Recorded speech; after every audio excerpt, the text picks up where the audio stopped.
specialized. I sneak around through the neighborhood with my Bowie knife. It's got to be real dry because otherwise it'll come That's at it. altitude. I went to South Texas on Wednesday to the It ranch. It was 118 with the heat index, and I wasn't expecting to see any nilgai, and gosh, we ran into herds of them. It was the last thing I expected was a ton of nilgai. You meant 118 Celsius. Is this huh? mine? Yeah. It's yours. Just walking in front of us. Quick look. Stayed out there. No, nothing was good, but we went on a late evening booze cruise. Been away from that And for there a was while. bulls, man, there were bulls everywhere. I took my son, he's never been.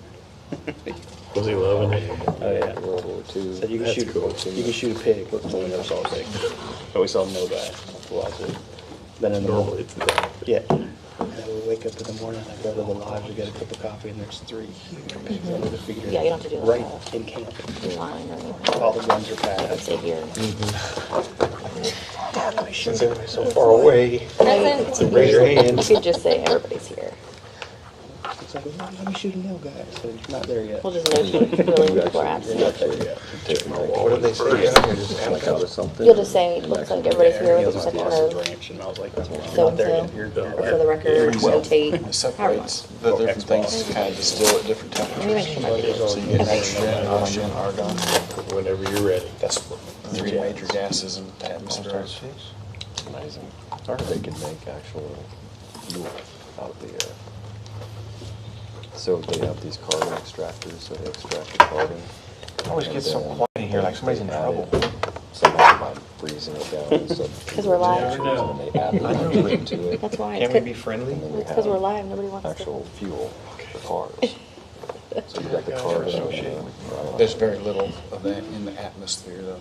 Oh, the But carbon. you can take it from, like, off gas, instead of going out the stack or something like that. That's what my plant does.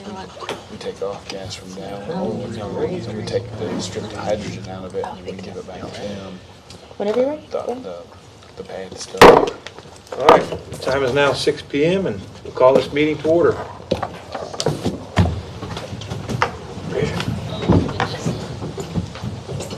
Let's pray. Dear loving Father, we bring thanks and praise to you as we know that all we have, all that is to come, and all we are is from you. We pray for your blessing on this meeting. We ask for guidance, wisdom, and discernment. We pray for our community, our country, state, county, state, country, and world. May your grace and love bring protection and peace. We pray these things in the name of Jesus Christ, your Son, our Savior. Amen. Amen. Pledge allegiance to the flag of the United States of America and to the republic for which it stands, one nation, under God, indivisible, with liberty and justice for all. I, the Texas flag, I pledge allegiance to thee, Texas, one state, under God, one and indivisible. Okay.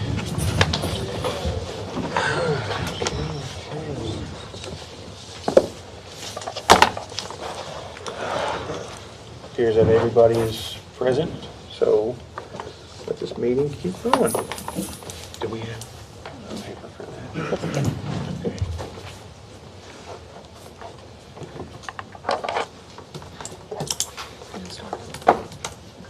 No, I didn't get to leave. Slipped into the lunch. Thank you, sir.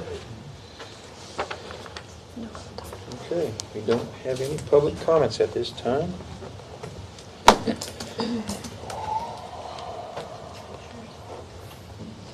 ready? Yes, please. We have public item number 6 here with service awards. First one being Chief of Police Mayor. We'd like to honor you with 5 years of service, sir.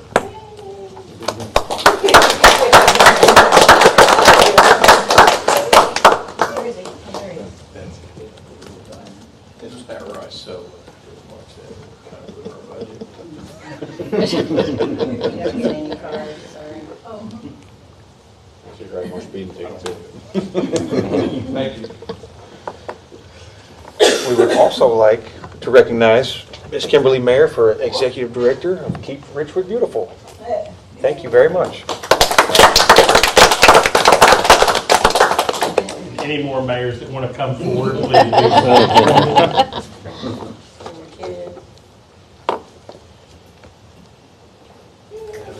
Yes, thank you. Thank you, Kim, for everything. Thank you very much.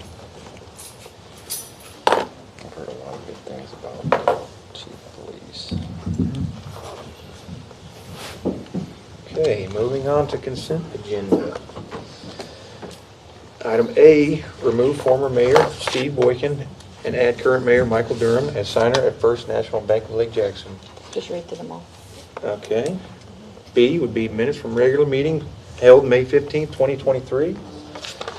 Budget report, May 2023. And appoint Tracy Bocanegra. Bocanegra to Keep Richwood Beautiful Committee. So now we're just looking for a motion to approve. Make a motion to accept a consent agenda. Second. Okay. So So we have a motion and a second. we have a motion to second. And you'll just say all in favor? All in favor? Aye. Aye. Okay. Any nays? None heard? Motion carries. Motion carries. Okay, moving on to discussion and action items. We have item A, discussion and possible action regarding drainage repair in Oakwood Shores. Mayor, Council, we have the opportunity to assist with some drainage repair in Oakwood Shores. The Oakwood Shores POA has requested the outfall drainages be repaired under the umbrella of the City of Richwood and Brazoria County's interlocal agreement. The city has no problem with that at all. The only thing that we ask is if there are any additional fees. Sometimes there are fees that go along with this, equipment rental, moving of dirt, supplies, things of that nature, that the city does not cover that cost. Okay. And that's all I've got. That was with your meeting with Commissioner, right? Mhm. Commissioner Dupain. Okay. Do we need to take action on this? Any discussion? Any discussion first? What's the process to ensure that the city and/or county or the city doesn't get billed for any extra equipment? Is there a contract that gets put in place? We could form an agreement Okay. and have the POA sign it.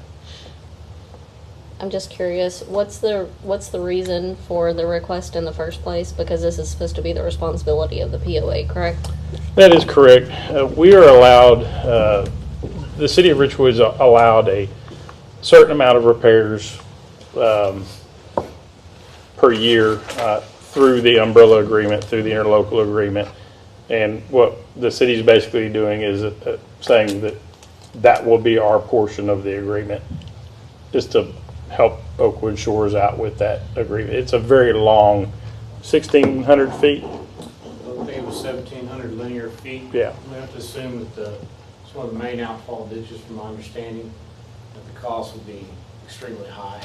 This would take care of some of the burden of those costs, allowing the interlocal agreement to do any repairs.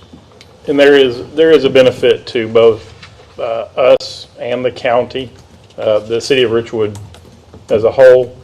One of our outfall ditches does drain across through there. The county has a portion that goes across through there as well, and Oakwood Shores. So it's kind of mutually beneficial for all of us at this point. Okay. But if so, if council so desires, we can have an agreement drafted for the POA, have them sign it. Okay. Mike, do you have a question? So basically, we're supplying the labor? No, No. it's just using our agreement, the interlocal agreement, kind of like the roads, County. Okay. very similar to that agreement. We're not providing anything at this point other than help with that. Like the county will supply labor and equipment. It's their labor, their efforts, their equipment that will do the work. So we pay a portion, the county pays a portion, and The homeowners pays the portion, or how No, does it so work? what I understand is Dude Payne agreed to come do all this, and if there's any overage, this is gonna fall back onto the neighborhood rather than the city. If they have to purchase there's any any- materials or additional, if they have to rent equipment. If Okay. not, it's essentially free. Yeah, there free. is no charge for county equipment or Oh, county okay. labor. It's just part of the interlocal agreement to get free work. Okay, so like our 2 miles a year. Yes, sir. Right. Okay. If they have to rent something, then it'll be billed to us. And to my understanding, kind of like what the city manager alluded to, it's mutually beneficial, not just for Oakwood Shores, because those are just outfall ditches. Those aren't the primary ditches within the neighborhood.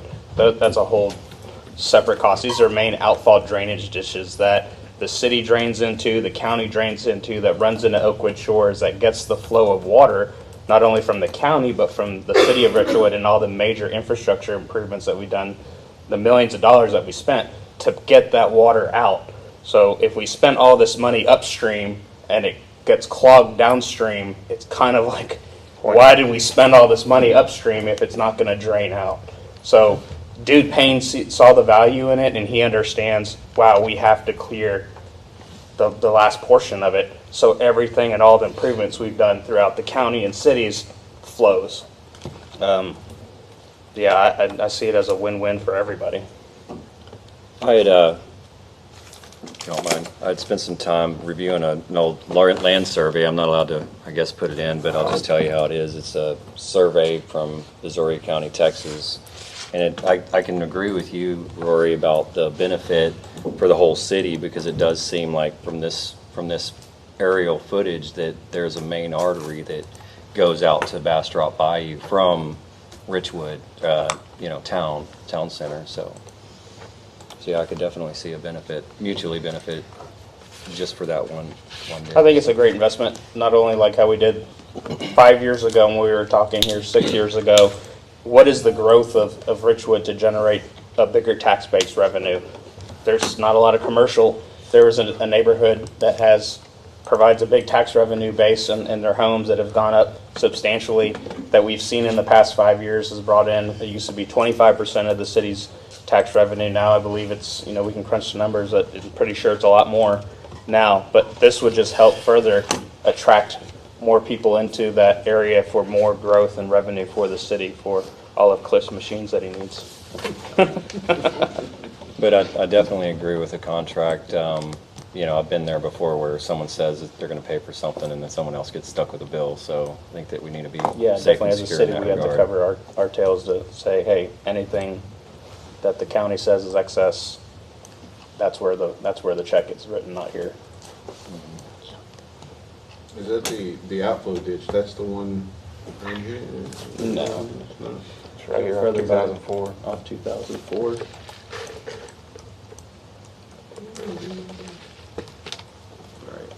Right there. Oh, this one? Yep. Oh, okay. This, the one that comes off that cul-de-sac there.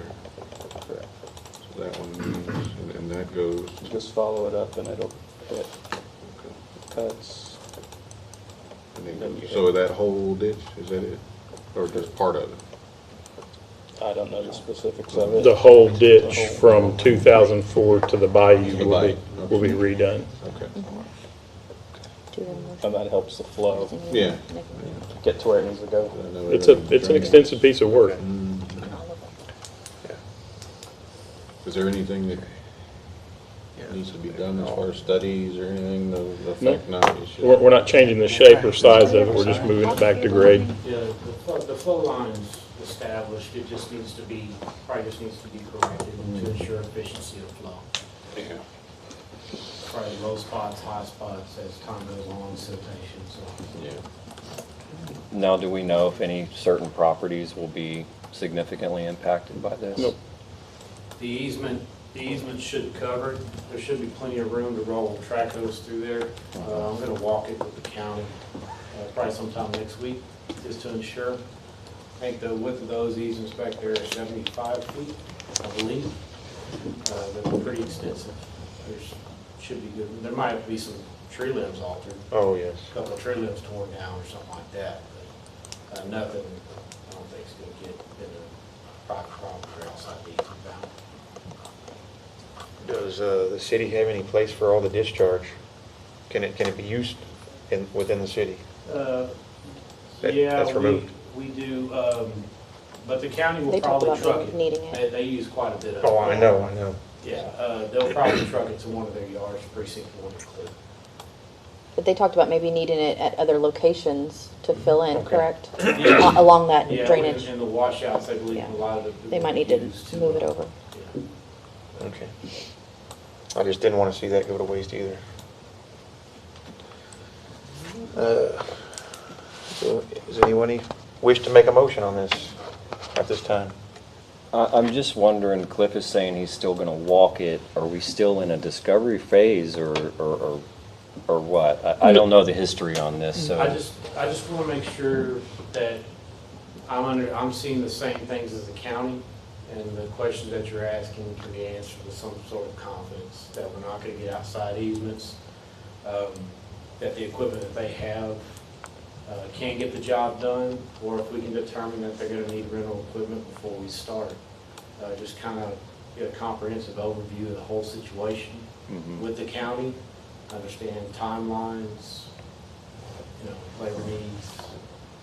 So what do we need to move forward without, So I think what staff's looking for is a motion to move forward with the interlocal request and having our attorneys draft an agreement to present to the HOA, or the POA, sorry. And that will get us on the county's agenda for approval over there, and that will get us the ability to get the contract for the HOA. okay. I don't want to slow down the process, so to speak, because it's already, I think it's going to be pretty close to crunch time anyway. Yeah, I remember Cliff at the last meeting saying it takes about 4 years. Is that about right? That's about where we're at? We have had several ditches on request for a while. Yeah, I think I, would want to get a little bit more information, but but I don't want to hold it up. So if we can move forward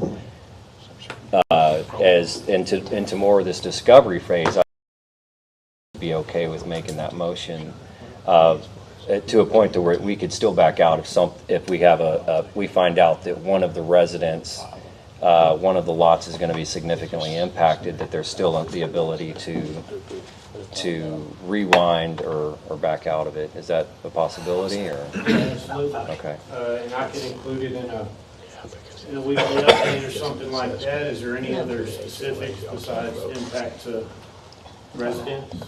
That would be my concern, is that, as the word gets out, that more people might have an opinion on it. So. Yeah, I think I can answer that once we walk it.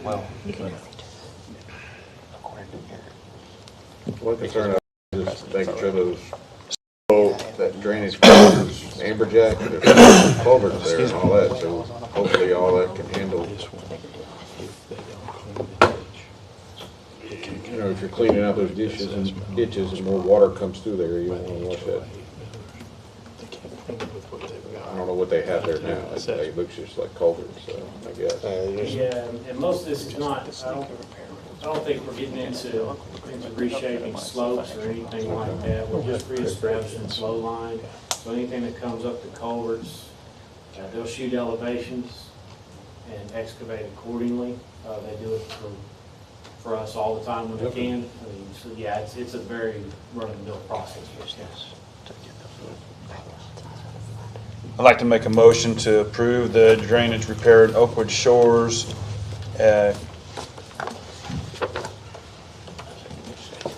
have the city attorneys draft the agreement letter and have Cliff report on it through the weekly city manager's report. I'll second. Okay. And how does everybody wish to vote? All in favor? Aye. Any nays? Let the record reflect. All are yeas. Okay. Thank you, guys. Discussion item B. Discuss and consider awarding bid number 22-001P, and authorizing agreement with True North Emergency Management Services, LLC, for debris monitoring services. We have any discussion for this? Eric, did you want to? Mayor, Council, this is our debris monitoring service. We bid this back when? March, April. March or April. We just didn't bring it back to council. We only had one respondent. This is required usually for FEMA reimbursement. It's somebody who specs debris as it comes in, weights, measures, certifies the vehicles, and all this good stuff. I think most everybody's been through this before, but except our newer council members, but pretty much the same cost as the last time, and that's pretty much all I've got. This is a standby contract. These are only used in time of emergency. So this was bid this year in March or April? I think the memo said 22. It was bid last year. Last year. We were in Is current. it typical that No, we wait that long no. It just, to award a bid? it just slipped through and Okay. didn't get it awarded. And then when we were reviewing contracts, we currently have a contract with this company already. We realized they were our only bid last year and it never got brought to council. And so Eric reached out to their representative and they agreed to honor the original bid that they submitted last year and to enter in a new agreement so we can have one in place. So is this bid on a 4-year cycle? Because I saw a note about it being bid in 2018 and then a note about last year. It was a 2-year with 2 1-year extensions, the Okay. last one. Okay. And then so last year when we bid it, we were in that was into the last year. And so this year we needed to get a new one going. Okay. In 2018, True North was the only one. Last year when we did it, True North was the only bid we got. At this point, we were looking at possibly incurring more costs by going out for bid now. Might be more expensive. So Do they provide us with an actual staffing plan or just their billable rates? Well, it Is it- depends on what they do. Is they do the initial assessment and they look at acres, how many acres are damaged, and then they provide us a personnel plan for that. Because you're required to have on-site inspection and at the dump location inspection. So it really depends on where the locations are, whether you can piggyback off somebody else's. It just depends on the size of the debris cleanup. It really does. And they have to have Yeah. a foreman on site and so on and so forth, but it does vary. Okay. Just looking at their org chart and their billable rates, they're pretty fat there. And they're stacked with engineers. And I can't imagine it takes that many engineers to clean up debris. Usually those are I mean, federal guidelines that are required for FEMA, like the truck certifications and these. yeah, and the These- cleanup is a different bid. Yeah, They just monitor the people that do clean it up. FEMA wants somebody double checking the company that actually is doing the cleanup by another company. So this company just monitors the company that we are currently out for bid for right now, which is who manages and removes the debris. It's a lot of red tape. it is a lot of And- red tape. I remember the last hurricane. When we did, it was the tropical storm cleanup yeah. was a mess, or and not a just, mess, just but the it was- monitoring service, from my Yes. recollection, was what, 50 to 80 Yes. grand, and then So the they're cleanup just was basically the 150. babysitter over the was unreal. cleanup. Yeah, and FEMA requires it to do any sort of reimbursement. no, I understand the requirement. I just didn't know if the staffing varied from company to company. I mean, I realize it's the only bid we have, but their their org chart is a little bit ridiculous in my opinion.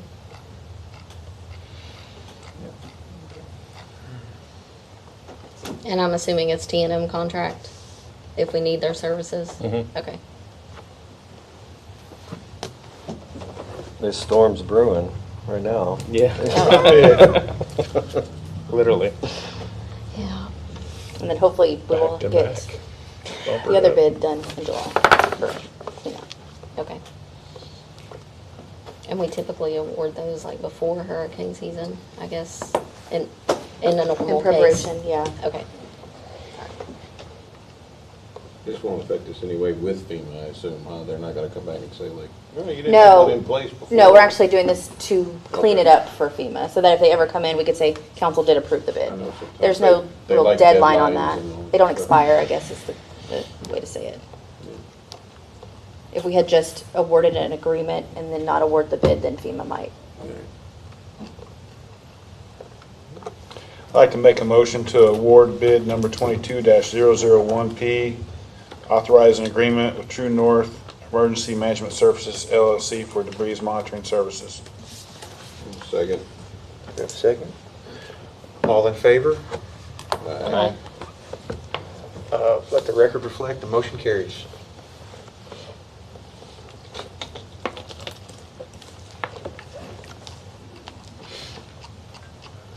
Ooh. This is a good one. Discussion and action item C. Discuss and consider amending the city's policy and procedures manual, policy number 1105, use of city vehicles. Mayor, council, I was requested to bring this to council to review and look at our policy number 1105, which is standards of conduct for employees' use of vehicles.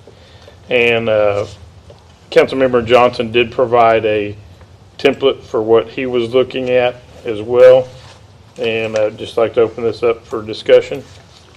I'd like to start since I requested it. So last Monday, I was at the post office in Freeport at lunch, and there was a DPS officer showed up there doing the mail, and it made me start thinking, because I remember in the past there's been some complaints about abuse of company vehicles or not using company vehicles for this, that, or the other. And so I wanted to see what our actual policy says. And if it's possible, could you pull the policy up? Let me just one. I don't know if anybody's ever read this policy. It's pretty tight. Has anybody ever had a company vehicle? We issued car allowances to alleviate any insurance Yeah. debacles in the event there's non-company people in the vehicle. We Sure, would that's issue. one way to do it. I've had car allowance before and company vehicles.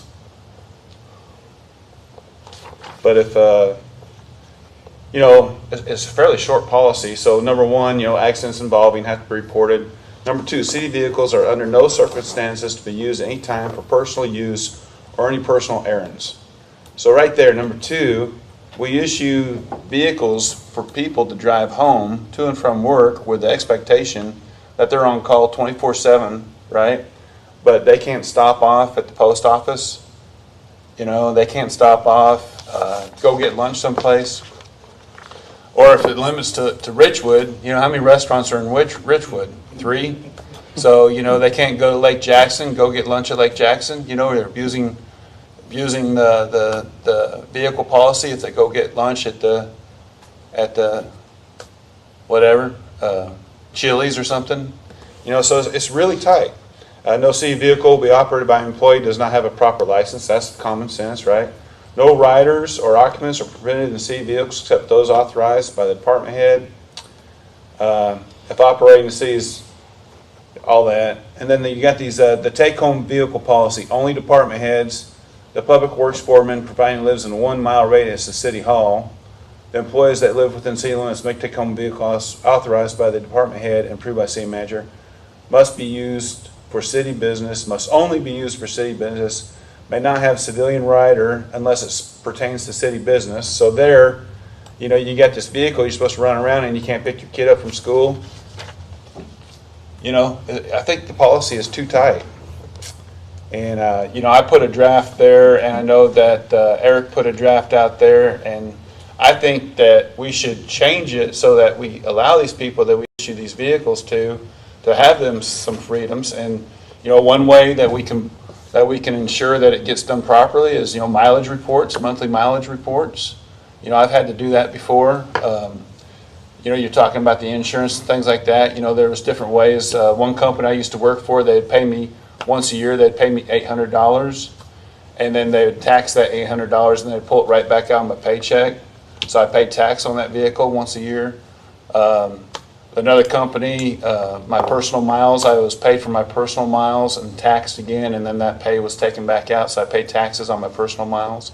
But I think there's some way that we can put in a system so that, you know, it's just ridiculous that we expect somebody to drive this vehicle to work and be on call, but they can't run across town in it to run an errand. And I'm not talking about going to Houston or, you know, hospital or whatever. Definitely not talking about using it on vacation, but I'm just putting some common sense behind it. And if we have a policy, that way if somebody says, hey, they're abusing the city policy, we can say, no, we actually have this policy that they can do this with. That's all I'm saying. How many vehicles do we have? Right now, I believe there's 4, 5, 6 total that are, Public Works has 5. but I mean for take home. Oh, okay, I thought total of the city, okay. Yeah, for take home. How many? 1 for Public Works. 1 for Public Works. How many you got out, Chief? 3. And then Fire Department has 2.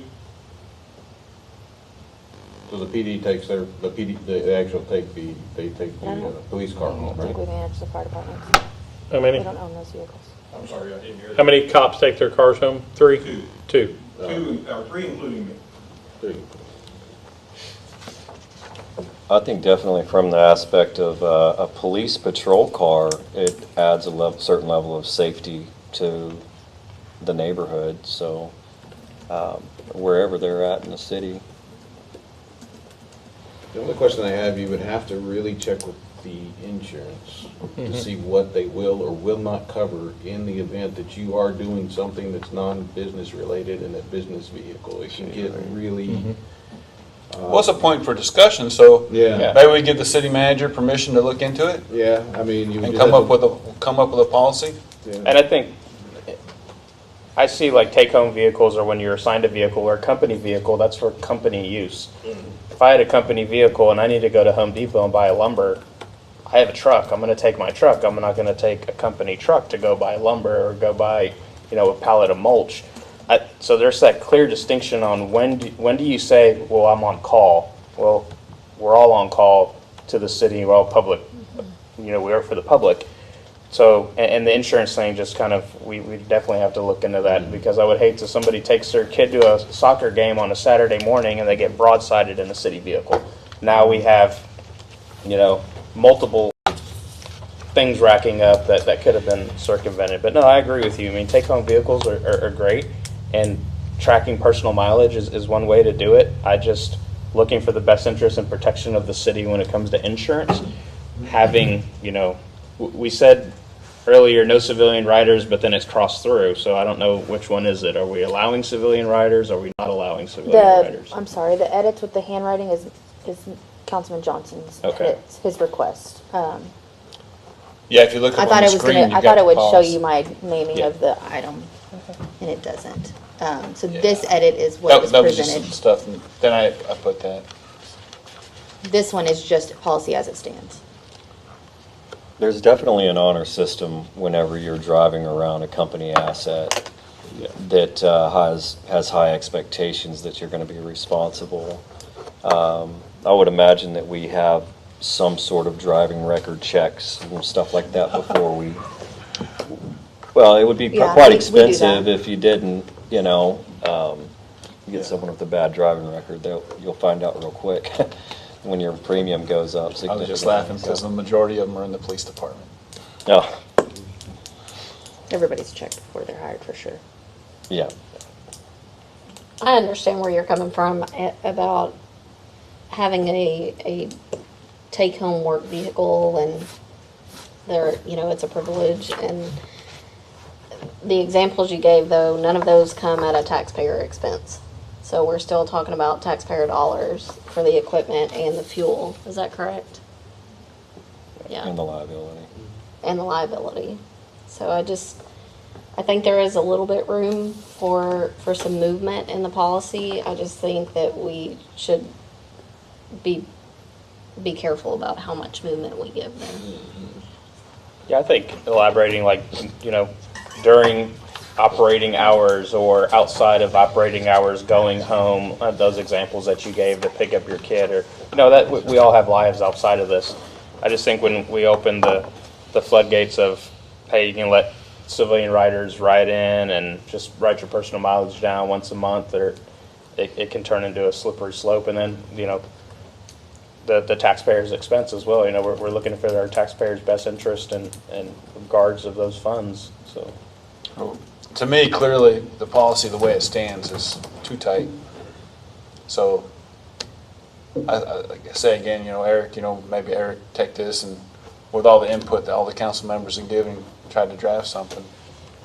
Could we compare, Eric, maybe to some other cities our size and see what, is there a best practice? I've had one take-home car as a police chief for 14 years, and I was allowed to drive it unlimited use, but I was not allowed to have civilian passengers. And I had to Including your report my children? mileage. Yeah, no. Okay. Yeah, most police vehicles are non-civilian, you can't have civilians. It's- Oh, well, there's a constable that picks up her kid from daycare every day in my Yeah. neighborhood. It's just I don't know. My dad did it for So I lived 20 off years, of, and he had a vehicle, police vehicle. many We years couldn't ago. ride in it, whether he wanted to pick us up or not. Many years ago, I lived off of Antoine and 43rd, which was a pretty hard area, and my uncle was a police officer. He parked his police car in his driveway every night, and I'll tell you, that street was the only one that never got robbed in that whole neighborhood. So there is definitely some benefit to having them, even driving around whenever you're driving. I personally like to drive the speed limit because it saves gas, just so you know. But when you're driving around and a police officer is somewhere around, the traffic seems to behave a little bit better. So I think an honor system, we don't want to be micromanaging every little thing. I think that's what Mike's probably getting at. There's an honor system, and when we hire people, that we expect the best behavior and to have good judgment in their day-to-day routine. So I'm kind of with Mike on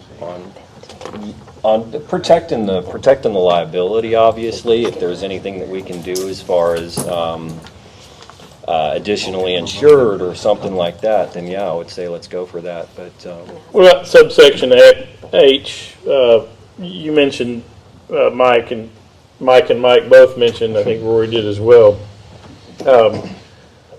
When you have a visual crime deterrent, we call it a force multiplier, if you will. Basically, the car is a free century, sitting out there that's not costing the taxpayer money. It's got lights and sirens, and it sits there, and a bad guy pulls in. But we specifically say in subsection H, no vehicle may be taken home if the employee lives in an apartment. Our apartments are our highest call generator. If you really want to reduce crime, could we take subsection H out? Yeah, I agree. I mean, we're kind of saying, hey, if you have a take-home vehicle, you can't live in an apartment. Well, that's kind of messed up. That's the one that kind of drew my eye was routinely we would place unmanned vehicles in apartment complexes as like I said, a good force multiplier. Yeah, if you read that blotter report, that's where it's all happening. Yeah. So now, if it gets stolen from the apartment complex, we have a different. We'll revisit H again. Yeah. Well, can we take the engine out of it? Yeah. So if it suits council, then that's what we'll do is we'll look at the insurance. Maybe come back with a few adjustments, take subsection H out, and bring it back to you. Sounds good. Thank you. You bet. Just move on. Okay. Thank you, Mike. Okay. Discussion and action item D. Discuss and consider amending the employee policy and procedure manual number 601 for holidays. This Councilman Escalante requested this be on the agenda. Okay, so I can kind yeah, go of ahead. discuss it and bring it up. So, we were going to meet last Monday, and Eric's feeling good now, so that's glad to see. But when I looked up and it said Monday, June 19th, I was like, all right, and it rung a bell. I was like, man, that's Juneteenth. That's a new federal holiday. So I called around. I even called first. I called Lake Jackson, and Lake Jackson City Hall. The lady that answered was, I asked them, hey, are you open on Monday, June 19th? And she was like, yeah, we are, but I don't know why we are. It's a federal holiday. The banks are closed, everything's closed, but we're open. I was like, wow, okay. Called Angleton. Angleton is closed.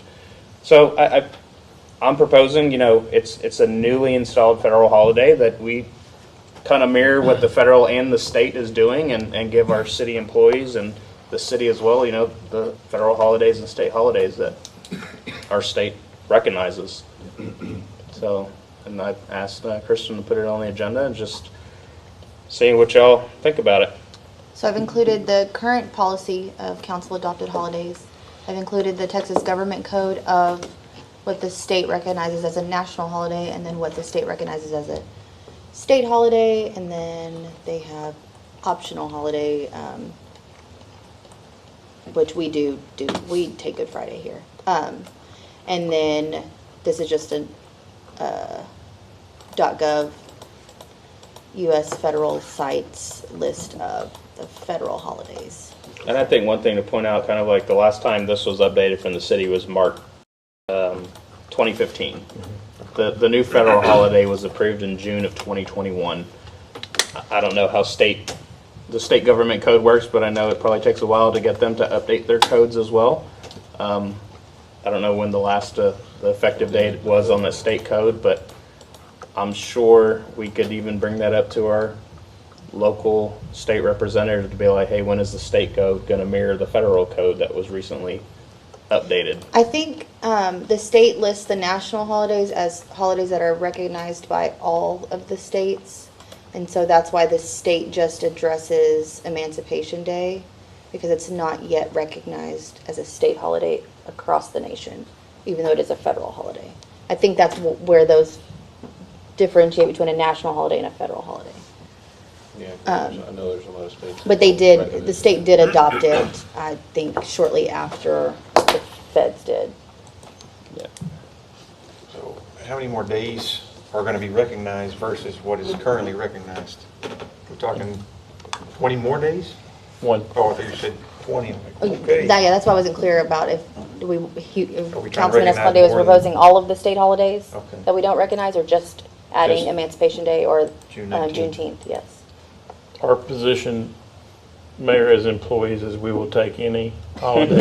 We're not gonna argue this one, I promise you Time and a that. half, huh? We can workshop this all Becoming night. One of our favorites. I tried making a plaque deposit is ordered. at the bank on Monday and they were closed. And today it was no mail. We want to be You easy. can pay your water bill today. Never heard of it. Well, I remember like when I was a kid, we had Washington's birthday and Lincoln's birthday. And they got rid of one and made it President's Day, right? Man. Because they were both in the same month, weren't they? Or close together? Not now. So what I mean is, it kind of is like, it changes, but you still got to have what makes sense too. Where I work, we get so many of the holidays. You get Thanksgiving, Christmas, day after Thanksgiving, Memorial Day, Labor Day, July 4th. Father's Day. No, Good Friday, I think. And then you get 3 flex days that you can take off whenever you want to as your Floating. floating holidays. So, But you would be open on that holiday? The city would be open, and then you would just give employees additional vacation day, basically? yeah, Yeah. and manage it. You can't let your whole staff off on that Well, day. and that's what I'm saying, like, the problem with this size of a city is if there's 2 people, so only one of them would get it if they Yeah. wanted that day. So there's no way for multiple people here to take it. if they want I'm it just on saying that there's day. ways other companies manage it Yeah. too. But I mean, They may be bigger. if it's a federal holiday and we think that the city should be closed, I mean, Whatever y'all want to do. Oh, I probably wouldn't. It's federal. The only reason I brought it up because it was a federal holiday. But banks, post office, everything else is closed. I mean, and to your point, the country's 247 years old. 100 years ago, we didn't have Veterans Day, MLK Day, all these other days. As we evolve, I'm surprised, I would vouch for 9/11 should be a holiday, federal holiday. It is for And firefighters. hopefully it becomes one. But, we're adapting to what federal precedence has put out. And I think it's the right thing to do. We have local cities that are doing it now. It's probably pretty hard to do business on those days anyway. Yeah, I was gonna do something with the bank today, it was closed. I was gonna do something with one of our investment pools. You try to It was call closed. vendors and stuff, and they're closed too, so there's a frustration there. There was no mail, or was there? No. No mail. I always seem to want to They call were it hustling finance, yesterday to and get it I on. They did packages today, but not the regular mail. Amazon is open though. Yeah. Got my Amazon Yeah. notification. Every time, you never fail, send us in a day, I need something at the county. So is that a motion, Rory, or? Yeah, do we need to make a We need one motion for if we this? want to change the policy. Yeah. I'll make a motion to to amend the city's policy and procedure manual policy number 601 holidays to add June 19th as a city holiday. I'll second. Congratulations. How does council vote? Aye. Aye. Aye. Any nays? Then the motion carries. June 19th is now a recognized holiday in Richwood. Thank you, Rory.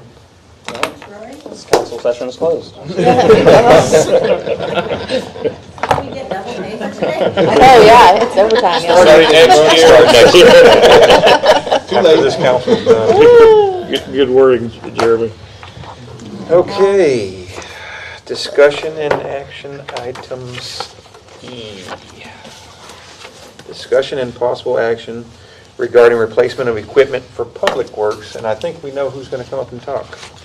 That's why you put that right before my Save the stuff, best for so we can last. gavel out of here and bypass this. Let's roll. So at the previous council meeting, there was a request to bring the equipment that Public Works is requesting back in itemized form, itemized costs. I have left with council also on the dais the estimates provided by the vendors. I want to run through this real quick. Excuse me. It's not going to work. Is that for sympathy? You hit your machines? Yeah. So the Volvo mini excavator, which was approved for purchase already, the 58, the second mini excavator. We have the F450 compact dump truck, equipment trailer, mosquito fogger, and also the track loader skid steer. If you look on your estimates, you're going to see the truck does not match up with the costs here on the memorandum.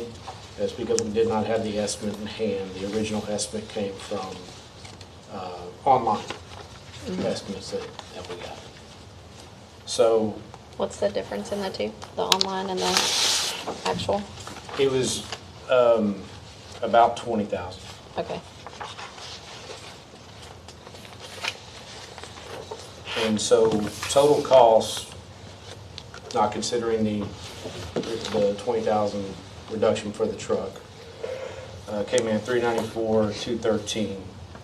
We were still requesting 420,000 earmarked for additional equipment for trucks for the new trailer to haul, any drums for the mosquito fogger, a portable diesel tank for on-site fueling, and also any increased costs due to the estimates being provided at an early date. They're only good for 30 days.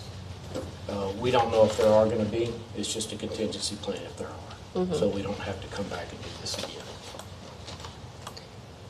How often do we use this mosquito fogger We use it during the summer months when the mosquitoes are bad. in addition to whatever the county provides? Yes. Okay. We've always had our own Uh-huh. because all of the surrounding cities, I think, have their own. And Okay. sometimes it can get pretty treacherous down here with mosquitoes. The county service doesn't seem to suffice on reducing the mosquito population when it gets really bad.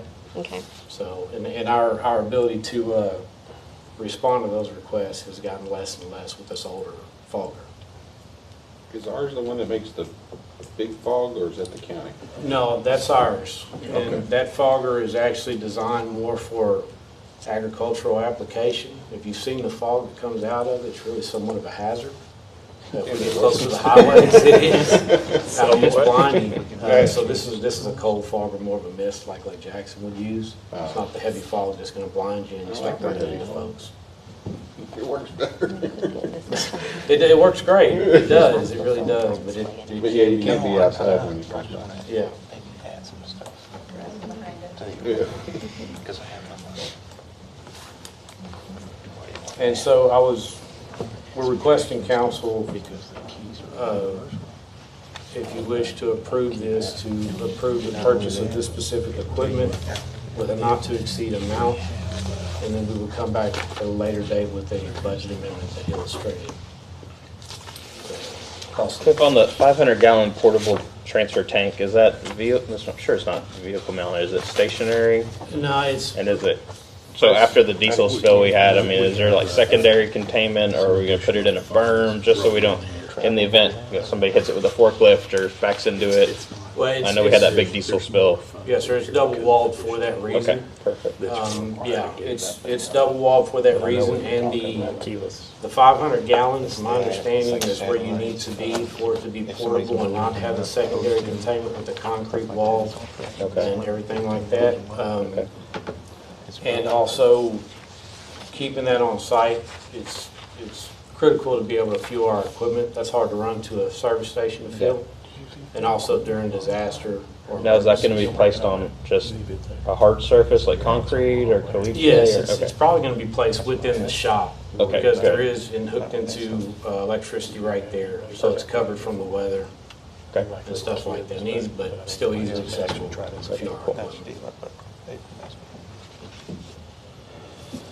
So Cliff, been thinking about you a little bit, and that's what happens when you ask for $500,000. Gets a little bit above the radar. And, you know, one thing I like to do when I try to get to know employees, I'd like to try to figure out what it is that makes them put their boots on in the morning and cater to that. And I might have it figured out, I'm not sure. I think that you enjoy being able to say, I built that. You know, I built that sidewalk or that water plant. And I just want you to know that I think you've done an amazing job in that aspect. You know, one thing about Richwood that I can definitely say is that we have really good water here. You know, obviously it can always get better, but you've done a really good job, and that's on you. My concern is when we go into buying this equipment is where are we going? You know, what is in 7 years? Is this a $500,000 every year that we're going to do? Is that what is the plan? In other words, from a 7-year standpoint. For equipment, our depreciation plan is based on a 7-year cycle, I believe. I think Trish said something to that effect. Right. So we'd be looking, you know, hopefully not replacing this equipment within 7 years, but hopefully 7 years would be the minimum amount of time. Yeah, and that's Before we that's start. really my concern. And you know, it's not just me. It just seems like all elected leaders are kind of saying the same thing. You know, from Weber on down. You know, it's let's fix what's broken. Let's get the spending under control. And I just want to be responsible when it comes to buying this equipment. You know, if you did the math and you said, well, it's $500,000 this year, and you add 10% up to that, and then the next year, so it'd be $550,000, and you add 10% to that. After 7 years, you're at $1 million a year in budget towards equipment. And I think it's important that we know what the goal is ultimately with it when it comes to all of our equipment. You know, are we going to be using it for? Are we planning on basically doing everything in the city, or what is in your head? What's the goal in purchasing all of these Yes, sir, things? I think I understand kind of where you're getting at. So first of all, the goal for most of this equipment is one, just replacement of the equipment that's cost us absorbent amounts of money to continue to maintain. So the only thing additional we have in here is an additional mini excavator, which I believe is a requirement just due to the workload alone. And the skid steer, which is a piece of equipment that's going to assist us clean the newly renovated drainage that we have. There's also a general piece of equipment that would never have the ability to operate on excavations that will streamline our process, make us faster in the field. We have little resources, personnel, and to be fast and efficient is important. I just And that will want, assist us I in want that. you to be as successful as possible. I want the city to be as successful as possible, and I want to make sure that we're on the right path. Especially when we're talking about this expensive stuff for a small city. And when we're talking about these types of expenses, we really got to look out and say, well, where are we going? You know, are we wanting to do everything or not? Or are we just, the plan is to general maintenance around the city, but other things are Yeah, getting taken care I think of? where we're going is we're continuing to be able to function in a capacity where we achieve the bare minimum with a little bit of extras. We can still excavate, repair our water lines, repair our sewer lines, give us additional capacity with extra machinery to be more than one place at one time excavating, and be able to just increase efficiency in the department. And just from another perspective, call me crazy if you want, but it seems to me like the problem that's going on is not just in Richwood. You know, it seems like there's a lot of things, you know, we're hearing in the facts that Lake Jackson is having infrastructure problems. So it just doesn't make sense to me to have each individual city buying all this equipment. You know, it almost seems to me like we have gotten to a problem that's a bigger problem than just Richwood, with infrastructure and the need to always repair infrastructure and the need to always have all this equipment in order to repair that infrastructure. And I'm just wondering if we need to start having a conversation about more of a center point type of assistance when it comes to as a larger perspective. Are you following? Yeah, like a shared. Yeah, absolutely. It doesn't make sense for yeah. the small town of Richwood to go and buy all this equipment, and then 5 miles down the street you have another town buying all this equipment. That's just my opinion. It doesn't make any sense to spend millions and millions and millions of dollars, where there may be a time where we need to start collaborating with other cities because we're all having the same problem. And that's where I don't want to go off and be spending $500,000 and then $500,000 if this may need to be escalated. And well, Escalated to whom?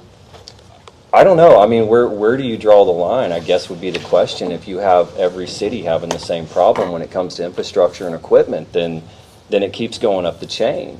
I'm not going to point any fingers and say that this person should be responsible, but ultimately I think that we all need to talk, because this is exactly what I'm talking about when we're talking, or not me, but our elected leaders are talking about, and that's from the top down, at least the coherent ones. They're saying we've got to get this under control. We've got to get this spending under control, because it's costing us a lot.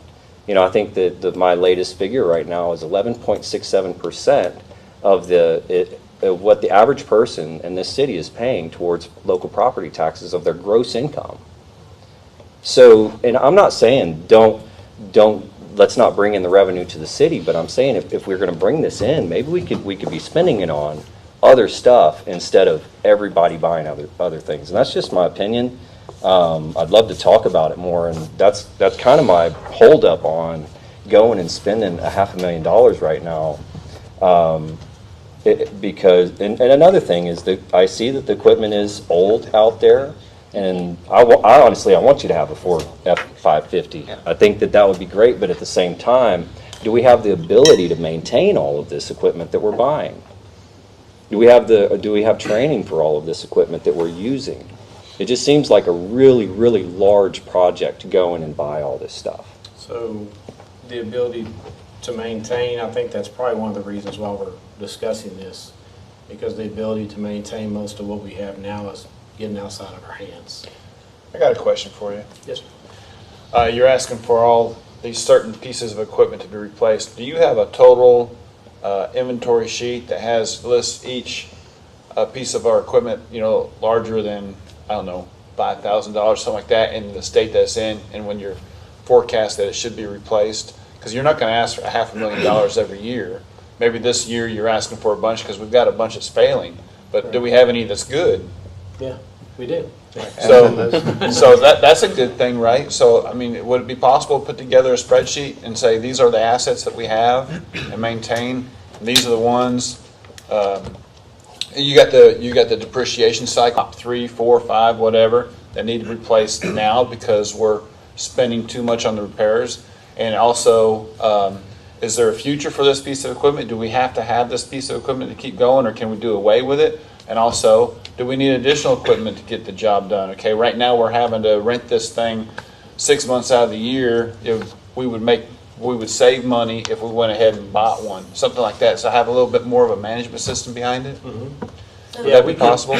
We could do that. I think one of the issues is, I guess, without getting too far in the weeds, and I have to apologize, but a lot of times we've run systems to failure. Sure. We don't have any lease programs, replacement programs, very little funding mechanisms for equipment replacement based on any matter. Or if we had like a little, like you said, like a depreciation, we know it's 7 years. So when does this piece of equipment, when is it going to reach its end of life? We can forecast that 3, 4 years down the road, and then we can say, hey, next year we're going to need this much money to replace these pieces of equipment that are coming due. That can definitely be worked out. Yeah. So that's one of the things, for example, in the fire department, we have an amount going into replacement. Right. So that when the newest engine, with the pumper truck or whatever it's called,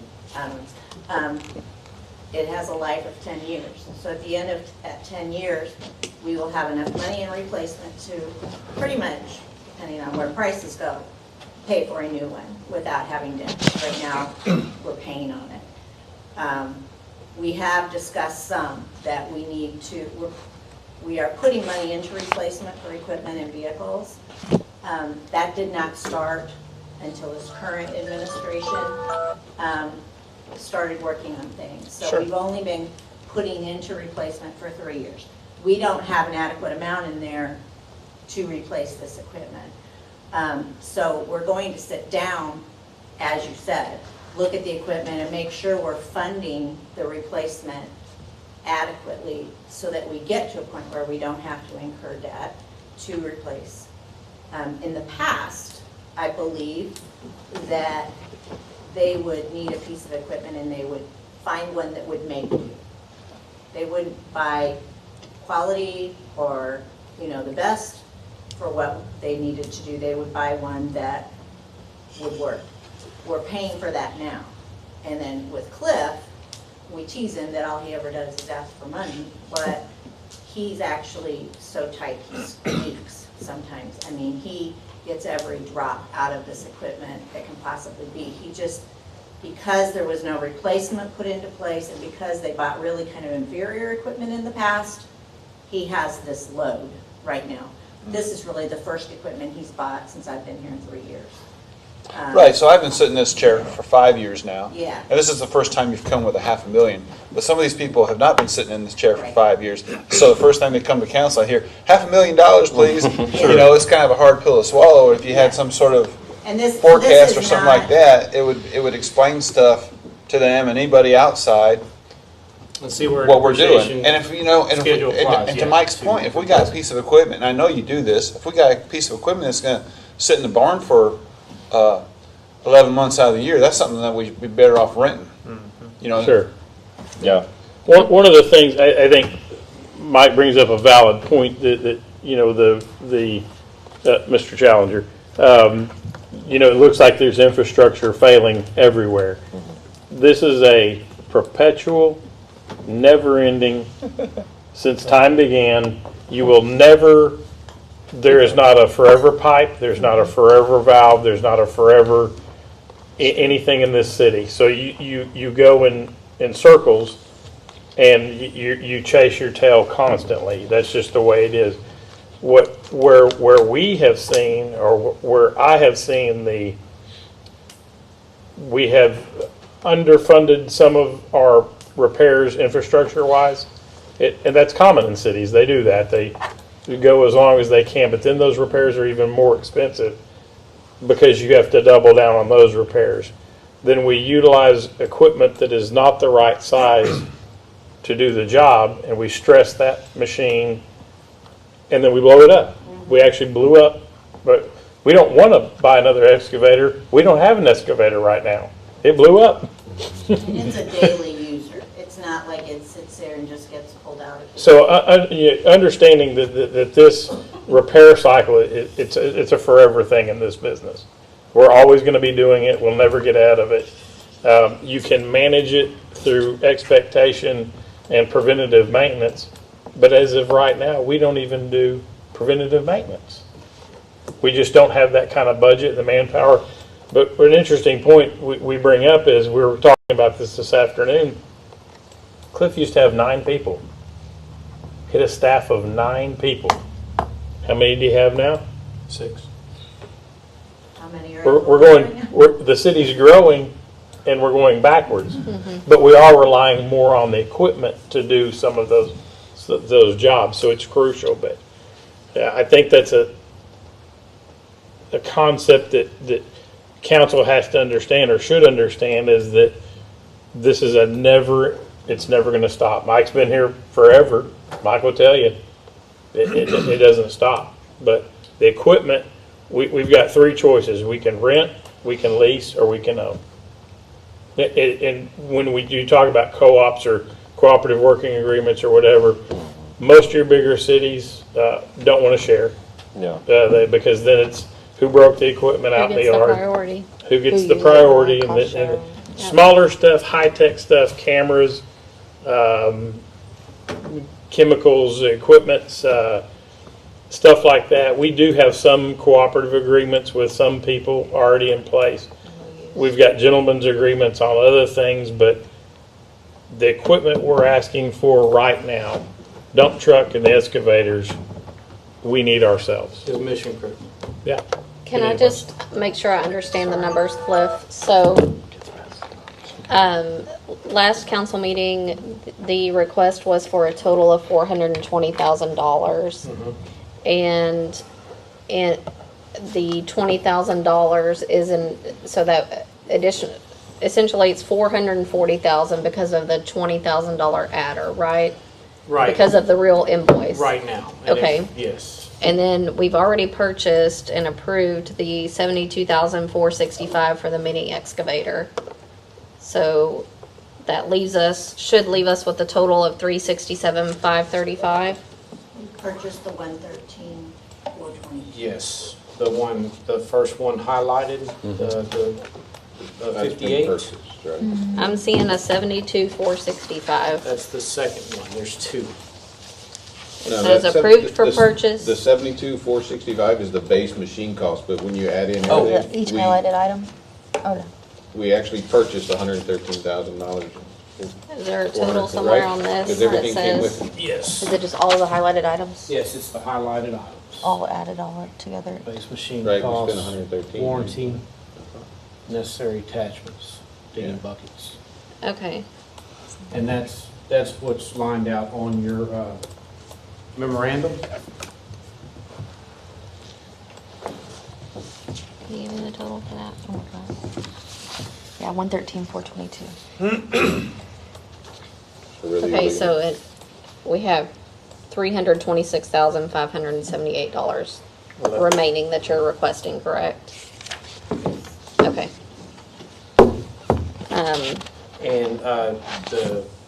the buffer that exists is about $20,000 for, That's included in the 326, or I need to add you need to add that. 20,000? Yes, So 346,578. yes. And Okay. the reason we were asking for the additional were to equip the trucks to pull the new trailer, the fuel pod. Understood. Okay. Yep. I'd like to make a motion to I've got approve. something to say, Okay. Ms. Reynolds. Cliff, I had a couple things I wanted to ask you about this, because it's been brought to my attention, because I have it on my equipment. Have you looked into GPS monitoring for these pieces of equipment? They offer that service. Yes, it's very cheap, so I mean, is this something that we would like to consider for these? I want to talk to the service manager to see what it's about, what it provides. I know a lot of it has to do with the tracking the equipment's hours Yes. and making sure that you stay up on preventative maintenance. I did not get costs on any of that, but there's lots of extras and lots of fairy dust you can sprinkle on these things. But yes, I've been talked to about it, and they're going to go through my options. That's good. It's inexpensive too, so I know it's going to be per unit, but another thing that I wanted to ask is there any policies in regards to abuse of the equipment? Because we just had an abuse of something last week with the gas leak. I don't know I know that you can't be on site every day, but I know your boys are probably going to vouch for each other. But what happens if you catch one of them in the act of abusing the equipment that we buy? It's hard to answer because I've never come across it. Okay? Because they did it in my own yard, and you weren't there. And then I contacted, this was before my time up here. They were abusing the excavator, and I asked them specifically not to do stuff, and they still did it anyways. What were they doing? Driving across my driveway and digging stuff out where I asked them not to dig or put it back the way it was. I had to personally fix it myself. It's okay now, but They weren't abusing the equipment, they were abusing your property with you. kind of a little both. Okay. Because that machine, yes, it is too small for what they're trying to do, but I think they were asking a bit much of it. I don't want to see it off-site and getting abused. Well, and that's situations like that are the only option we have. We're trying to solve that abuse situation by.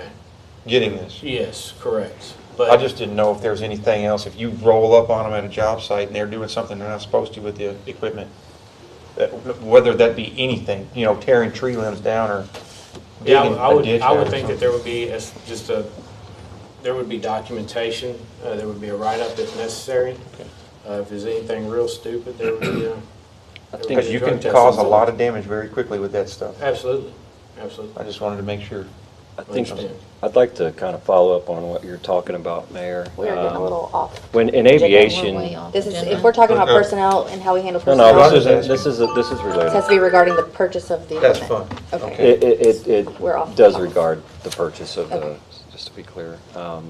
So in aviation, we have this thing called a Swiss cheese theory, where we operate equipment and all these things, but then accidents can happen. Basically, the Swiss cheese theory is that all the holes eventually line up.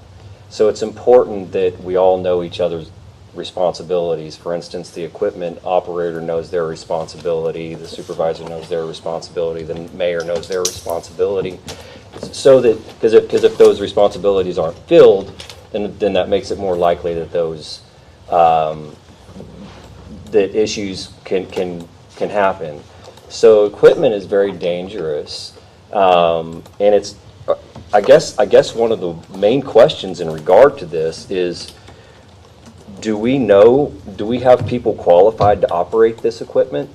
Okay, I appreciate your concern, but this is not related to the purchase of the equipment. But if That we- is a separate issue. This is personnel related. It's off. It has nothing to do But if we with, don't have someone that can operate the equipment, then I understand, but open meetings is very specific on what we can discuss, and we can only discuss the replacement of equipment, Okay, I not apologize. Don't answer that usage question. of equipment. Thank you for telling me. Okay. You can put it on his future agenda. We can, sure can. Does anyone wish to make a motion? I would like I had to, Oh, Roy, I'm sorry. some questions on the purchase of equipment, kind of concerned with, and I know Cliff and your department needs it. I mean, I've seen the dump truck pulled out of Oakwood Shores before with the tow strap, numerous times, and they're doing all they can do, and they get it fixed, and then it breaks again. So now I'm 100%, in agreement. You need some better equipment, newer equipment.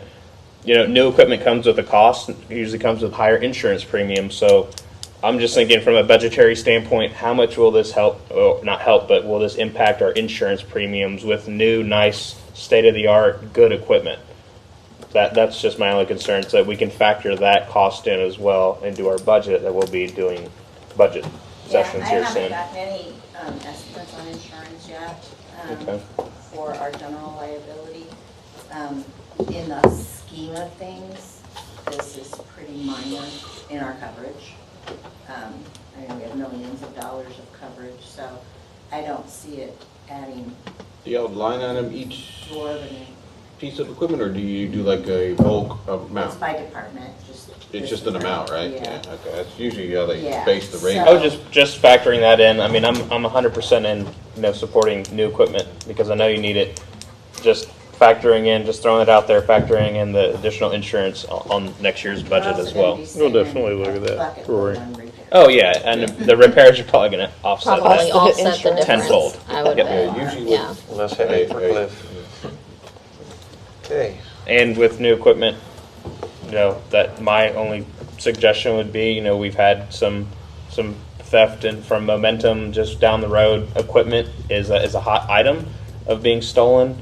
So anything that we can do to put a tracker, I just put simple Apple AirTags for $100 on equipment. Yeah, I don't know the hours and whatnot, but I could pull it up on my phone and the battery lasts a year.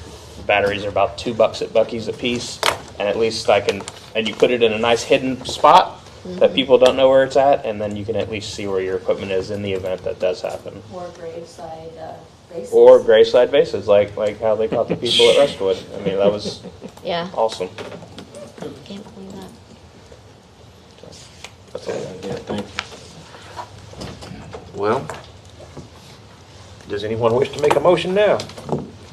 I would like to make a motion to authorize the purchase of replacement equipment for Public Works in the amount of $346,578.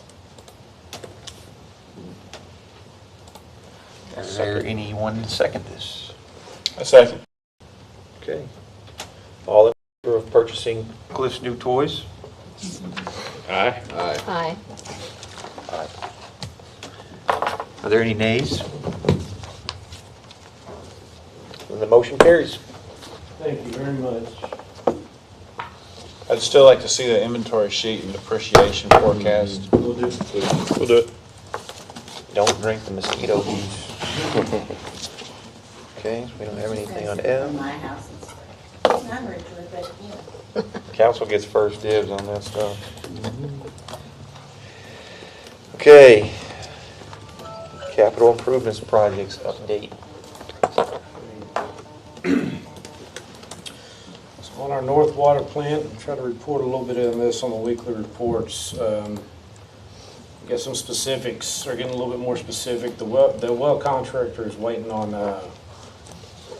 separate brass nibble for the well enclosure. It's a secondary way to measure the water table, the existing water table. It's kind of, right now it's up against the wall of the well pipe, and it's not fitting. But other than that, it's a minor fix. The ground storage contractor will finalize work after the well contractor's done. They have to add, I believe there was a piece missed on the tank, which was a sample port, and also I believe it's a meter port for pressure. Reported that the startup is going to be postponed about 3 to 4 weeks. We're still within our time frame for startup, what we thought the latest was going to be. The M&O manuals for the new well pump had to be submitted to TCEQ for approval. That was just due to a change in the design of the well pump after we figured out that we could get quite a bit more water out of this well than what we thought we were going to be able to get. Generator is on site. It is hooked up. I've been instructed to go ahead and get chemicals on site, get the generator fueled up, and prep for startup here within a couple of weeks, which we'll be working on. Stormwater Master Plan, Phase 1 and 2 drainage improvements. These are going to be improvements at North Mahan and East Yopon. We have achieved substantial completion. Final walkthrough is on 6/8. There were a couple punch list items being grass and some handrails. Nothing serious, things that I can make note and send to the engineer, and will be completely done. The ARPA grant, The bid opening was held for the first phase, which is going to be the South Water Plant booster pumps, our other water plant, changing booster pumps, and motors down there. Bid came in at $525,000. So I think it's a little bit higher than what we were anticipating. At this point in time, we still do believe we'll be able to get the South Water Plant booster pumps and motors replaced, as well as the generators.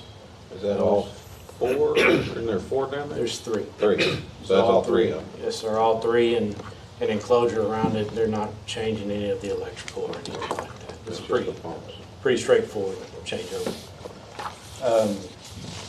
But we do still believe we'll have the money to do the generators as well. If we don't, there might need to be a reduction in the scope of work, or a council, what's the word I'm looking for?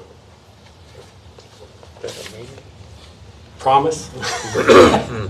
I forget the word, from council to say that we'll cover any costs over the allocated amount that the grant gave us. But we'll see. As of right now, that's not, the second part won't go out to bid till September, which is going to work in our favor. I believe Tricia informed me if we exceed $725,000 worth of grant funding. Is that correct? If we spend $750,000 or more of grant money within one fiscal year, we have to do a single line audit, Anyway, we have to do a special audit. Required by the government, which costs us about $5,000 more to our auditors, but it's a requirement. So if we can spread it over 2 fiscal years and keep both years under 750, we don't have that. So that So go out to bid in September? Well, correct. Okay. In our fiscal year ends September 30th. Right. We should be fine. Okay. So that worked out in our favor. The 2022 sidewalk and drainage improvements are complete. We had the ADA inspection done. We had no deficiencies there. Everything is good to go. That's completely closed out. The mid-mod, CDBG mid-mod grant, I believe Eric and Trish are heading to a meeting tomorrow morning. We patted on the back and told that you got your $2.4 million. So this particular grant for council members that weren't here is going to cover streets and drainage work. It is leftover Harvey money, basically. Okay. But it has to be, it's a community development block grant. It has to be in areas that are 51%, at least 51% low to moderate income. So those areas that still do qualify are Briar Creek, Quail Run, Four Oaks, Walnut, and Cedar. That's all we have in town that qualifies as moderate income. So the Glenwood Bayou, being Briar Creek, Four Oaks, Quail Run, streets, drainage, and water mains will be reconstructed with this $2.4 million, which also piggybacks on to our stormwater master plan, which was an area noted in there. So we're able to keep with that plan. Did we already award the contract on that? Or did we? For Briar Creek and all that, I thought they were supposed to start. just for engineering and Oh, grant administration. Okay, that's Yeah. what it was. So we hope to get word within the next day or so on a notice to proceed date, and we can start the final design and start the process. Sanitary sewer evaluation. I believe council had hit Eric up a couple months ago about I&I and the funding that we're putting into that line item. It's a complicated subject. It's funded at about $32,000 a year right now, which is about half of what we originally hoped it would be. It didn't make it there. So what I told council back in the day when we started this fund is hopefully within 3 to 5 years that we could develop a project and execute action. With this funding right now at $32,000 a year, that's not feasible. And we found this out about a year after Eric took his position and looked at the fund after Marty It came. had been calculated Yeah. incorrectly, so when I recalculated, it was about half of what was proposed would be going in there every year. But in regards to something Ms. Challenger's brought up as far as planning goes, I don't want to throw an empty plan at council. We have $117,000 in that fund at this time. We'd like to take one of the areas that have already been studied by Freeze and Nichols. We got our capital improvements project report and plan. We're going to pick an area and we're going to have it looked at by CCTV service, have it analyzed by the engineers, and we're going to develop a replacement plan. And then that's going to start showing council per linear foot. If we want to replace this street, it's going to be this much. If we want to fund it within this amount of time, then we might want to reconsider the funding for that particular line item for I&I. So we're involved in that right now. And Lift Station 5, I'd written a report or some of the report about it. We had a pump base come unbolted from the, sorry, not unbolted. The stud sheared off from the base of the lift station. So the pumps generally hang on a base that are mounted to the concrete. When we were engaging, they're just floating, so the pipes swinging and all kinds of fun stuff. So we pumped that lift station down, looked at both mounts. On one mount, 4 bolts had sheared off and 2 on the other. As we looked into it, the flanges were compromised where it bolted to the base. We had some check valve issues, enough that we decided we need to decide to repipe the station from the ground up. So we have a contractor that's just going to do a labor charge per day and allow us to purchase the equipment, the materials wholesale, and I think we'll hopefully just a couple of days labor and they'll be in and out of here. So it was unexpected expense, but hopefully we'll get out from under it with about 12.5 to 15. Is there anything we can do to extend the life of the newly installed, like paint or something to kind of protect it from the elements a little more? Yeah, we're doing that. One, we believe that what we're using, and this station was built in the 70s, I believe. Sure, it's probably end of life. I think the steel that was used in there was carbon steel, which is the most ridiculous thing for a hydrogen sulfide rich environment. We're going to switch to stainless. It is now Schedule 80 glued PVC. We're going to get that out of there and move to C900 sewer pipe with mechanical joint fittings and replace the check valves. These are spring-loaded. It's a spring-loaded check valve, which is not a good idea for wastewater because the solids that do pass, so when they shut, they don't always shut all the way. Yep.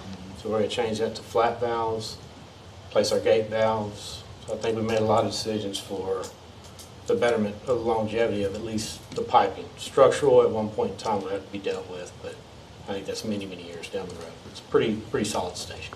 Okay. Other than that. Is that the one by the water tower now? No, it's the one by the apartments on the south side of town. You actually can't see it. It's in the Bellagio Yeah, I know. complex.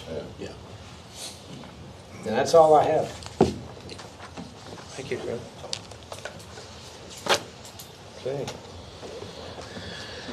Next, we happen to have the city manager report. Mayor, council, just reiteration of Friday's city manager's report. The only thing I'm going to add, the splash pad's still out of service. We're waiting on some parts to complete that. And that's really all I've got. Look forward to seeing everybody this Friday for Ron Cox's training. Yep. That's all I've got. That's it. Okay. Council members' comments. Mr. Johnson, do you have anything to add? Well, I noticed that the splash pad was out, so I, was bugging Cliff and Eric about that today. And it's just like, to me, it's very important. It's the heat of the summer. We don't have that many amenities. The kids are looking to play on it. And my wife noticed Saturday that the sign was up there. I was like, no, it's going. Yeah, They we put haven't out said notice anything last about week. that. It's I like, put out uh-oh. the So, gas and the splash pad. I was a really day ruiner on Monday for everybody, but back-to-back notices about that. But we got it on the Facebook today too. An update. but I appreciate all everybody does, you know, Cliff, I know you're putting a lot of hours and stuff, and Chief, and everybody, you know, you guys are doing a fantastic job. Thank you. Mr. Challenger, do you have anything to add? You know, just to reiterate on that, Cliff, you know, I'm not trying to beat you up. Just looking out for, it's hard to spend $500,000, you know, and I think that we should fight for it. You know, going in the future towards maybe some future conversations that we could talk about some of those items of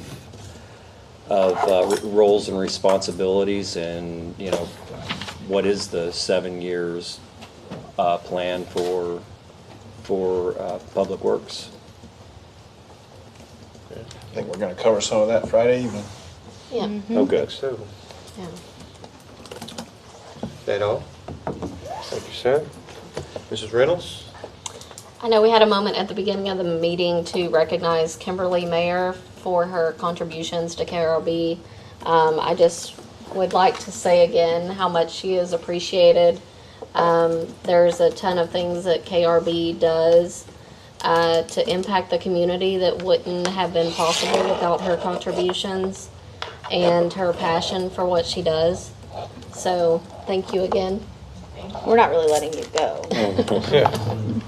just so you know. That's it. Okay, thank you. Mr. Escalante? Yeah, just for the city and Cliff and everybody, you know, hurricane season's upon us. There's 2 storms brewing. Lessons learned from the previous years over the time, you know, stocking up on water. I know that was the big challenge, was water, and pallets of water were hard to come by, so maybe we can be a little bit preemptive and be ahead of the ball game. Our generators as well. I know when the City Hall generator, I think during the last big storm, I don't know if it was on or not, I think there were some issues or it wasn't starting. I think now would be a good time to check all of our generators, our pump stations, everything that, in the event that power does go out for extended periods of time, you know, our citizens can have, you know, toilets flushing and flowing, and we can have a cool down station here at City Hall with stocked water for the residents that need a place to come and cool down and have a place to charge a phone or something. So it's upon us, and just my gut feeling, it's probably going to be a pretty busy summer with unforeseen, what did we use during COVID? Unprecedented. Unprecedented was the key word over those years. We had unprecedented events back after back after back. So just being ahead of that would be good. That's all I have. Thanks, sir. Almost thought Cliff was talking with the unprecedented stuff. Mr. Fountain, do you have anything to add? Not too much. I did notice the Polk Elementary is, I guess, putting in a stacking lane. Yeah, that's the right word for it. So I guess, What does that mean? Are they going to change? Have they told us if they're going to change the way cars come in or traffic? Instead of the cars parking out in front of the school, they'll actually now be able to go down into the school property and turn around and come back. And maybe not block Is it the going whole to change the neighborhood? one way, or Yes. are we going to? Yes, it is. Yeah. Okay, Yes, so that'll it is. probably be something coming up soon then, I guess. Before, as a school year starts, the stacking lane should be in. Yeah, they were in laying, service. yeah, they were putting the concrete in today, so pretty good. Yep, it I was should- glad they were doing that because it was, They did it perform a gets crazy traffic, down there. they performed a traffic study, and they can hold all the cars that they've counted at maximum. They can hold all of them, so. Allegedly. Allegedly, yeah, they asked the same thing of me, are we taking away the one way? I said, absolutely, it's gone. It's gone when you said stacking lane. Okay. So they are Really a doing that. nightmare. No, it's just, Sid? Thank you, sir. I would like to personally thank Chief for his 5 years of service to the city of Richwood. We hope that we get at least 5 more out of you, if not more, if you can bear the heat. And I'd also like to thank his better half for her doing with KRB. I'd love to be more a participant with that stuff as well, because I can't stand to see trash. Well, we got a playground to build, See you there. and we need some hands. Yeah, we got toys coming. I'd also like to thank my Uncle Adam, who's here from Nevada. He's a retired detective, and I want to thank you for your services. It means a lot. And I think that's all I have. Can Thank Can I say everybody one on the council. quick thing? Yes, ma'am. I should have said it during the prayer at the beginning, but prayers for Carl Shirey, our Public Works employee. He was in a motorcycle accident last Friday, Tuesday. Tuesday. The day the gas went. So Do we know his condition? Yeah, he's ate up pretty good. Okay. Fractured ankle, broken jaw, got to replace every tooth in his head. Yeah. It's very, Well, it's a red file information. HR is like. He's hurt. yeah, he's like, it's not funny. He's hurt. Y'all are violating all my rules. Most of all. Sorry. Really got me ticking here. Should I say it again? Sorry. I can always get to it. If you want it, say it. We're live. Do we have any future agenda items anybody would like to add? At this Well, point? that's something. The appreciation plan. July will have the, hopefully the bid award for I appreciate you. debris management removal. July will also be a budget workshop. So I figured budget. I was gonna say budget should be coming up. 'Cause We have a budget workshop in July. So you guys, That's a special meeting though, correct? 17th, 18th. It's not on our regular meeting, I think it's our regular meeting. is it? That's where we hope to have everything set. Our regular meeting in July is the 10th. So the Oh, 17th is a sorry. special meeting. Okay. I thought it was. I'm just messing up everything. So you're the- Is that everything? That's it. Is there anything going Well, on for? Sir? I'm sorry. All is the American city- Night, All the American Night. first. Just wondering. Everybody good? Yep. The time is now 7:34, and this meeting is adjourned. Go listen to some So if you are